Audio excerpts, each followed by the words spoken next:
బొప్పాయి పండ్ల వ్యాపారి. అనగనగా దేవీపట్నం అనే ఒక గ్రామం. ఆ ఊరిలో రాజారావు అనే ఓ కౌలు రైతు ఉండేవాడు. అతని భార్య లక్ష్మి. అతనికి సంతానం 2 పిల్లలు.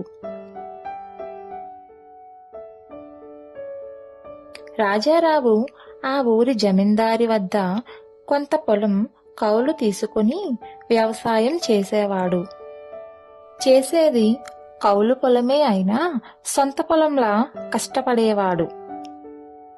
భూమిని దున్ని మంచిగా సాగు చేసి పంటకాలం మొత్తం దగ్గరుండి పండించేవాడు. పండిన ధాన్యాన్ని బజారుకు తీసుకువెళ్లి అమ్మేవాడు.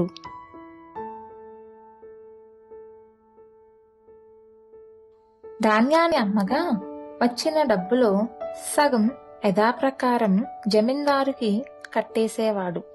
అతని భార్య లక్ష్మి ఇంటి దగ్గరే ఉంటూ ఇంటి పనులు చేసుకునేది. అతని పిల్లలిద్దరూ ఊరి స్కూల్లోనే చదువుకునేవారు. అలాగే వారు వ్యవసాయ పనులలో కూడా తండ్రికి సహాయపడేవారు.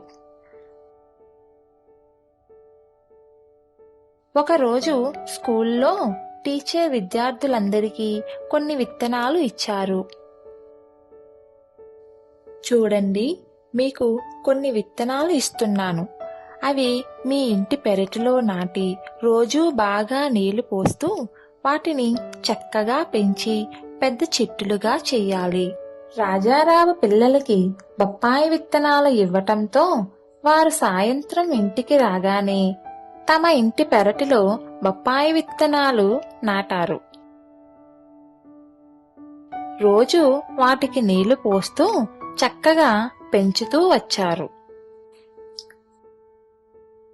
కొన్ని రోజులకి ఆ మొక్కలు పెద్దవవి చెట్లుగా పెరిగి కాయలు కాసాయి.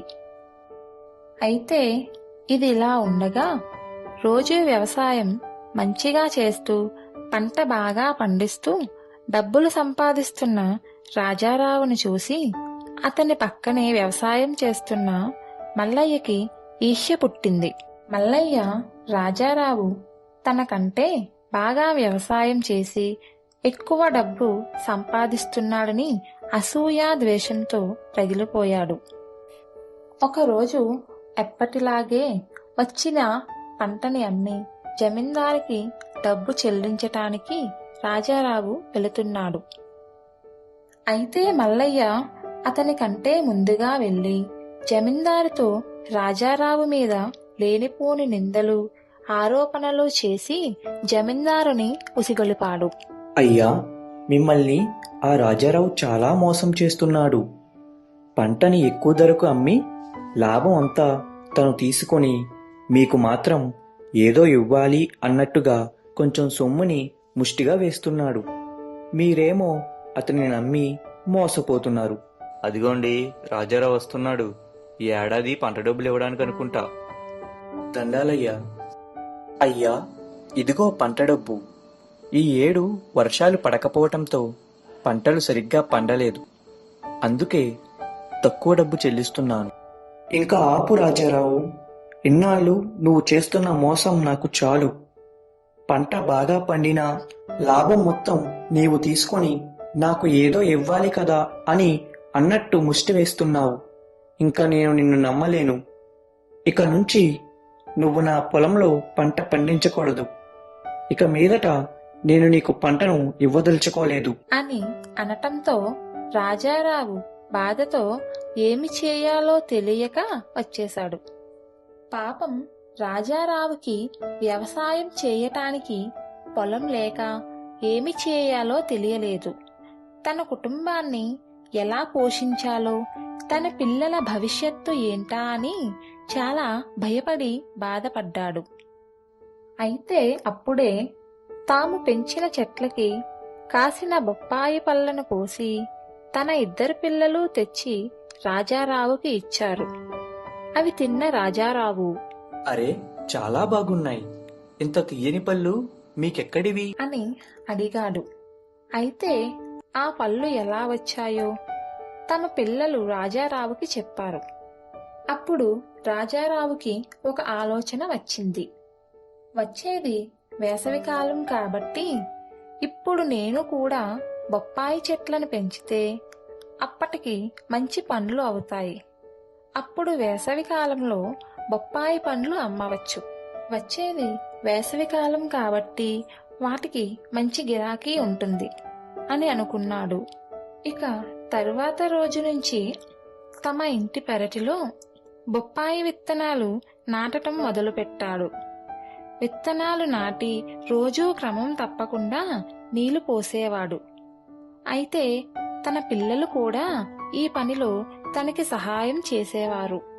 అలా రోజూ క్రమం తప్పకుండా నీళ్లు పోస్తూ పురుగుల మందు జల్లుతూ జాగ్రత్తగా పెంచుతూ వచ్చాడు. కొన్ని రోజులకి అవి చెట్లుగా మారి కాయలు కాసాయి. అయితే సరిగ్గా వేసవికాలం నాటికి ఆ కాయలు పండ్లుగా మారాయి. ఇక రాజారావు ఆ బొప్పాయి పండ్లను కోసి రిక్షా మీద వాటిని అమ్మటం మొదలుపెట్టాడు.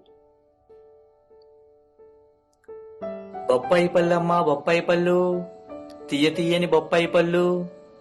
బొప్పాయి పళ్ళమ్మా, బొప్పాయి పళ్ళు, తాజా పళ్ళమ్మా, తాజా పళ్ళు. వేసవికాలం కావటంతో ఊరి జనం ఎక్కువగా కొనటంతో అవి బాగా అమ్ముడుపోయాయి.